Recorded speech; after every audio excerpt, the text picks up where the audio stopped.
வணக்கம் நண்பர்களே. தினம் ஒரு திருக்குறள் வரிசையில இந்த புலவர் நன்னனையாரனுடைய உரையிலிருந்து அதிகாரம் 104 குறள் எண் 1034. பல குடை நீழலும் தன் குடை கீழ் காண்பர் அழகுடை நீழறவர்.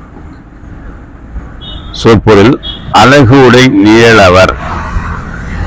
உலகின் உதவியால் எல்லோருக்கும் நிழலளிக்கும் உழவர்கள் பல குடை நீழலும் தம் குடைக்கு காண்பர்.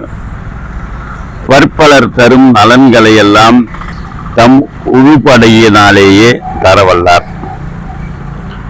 விளக்கம்: அழகு உழுப்படையராகிய ஏரின் நா, அதில் கொழு பொருந்தப்பட்டிருக்கும் அழகு.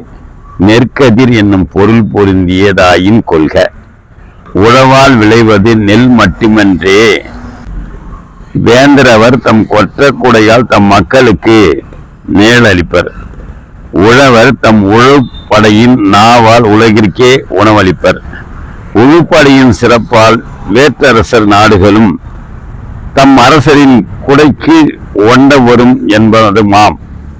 கருத்து: பல்வேறு குடைகளின் நிழல்களும் அழகு, அதாவது நாவு எனப்படும், தம் குடைக்கு வந்து ஒடுங்குவதை கண்டு களிப்பர் உழவர் பெருமக்கள். திருக்குறளை படியுங்கள், திருக்குறள் வழி நடந்து பாருங்கள், வாழ்க்கை வளப்படும். நன்றி, வணக்கம், வாழ்த்துக்கள்.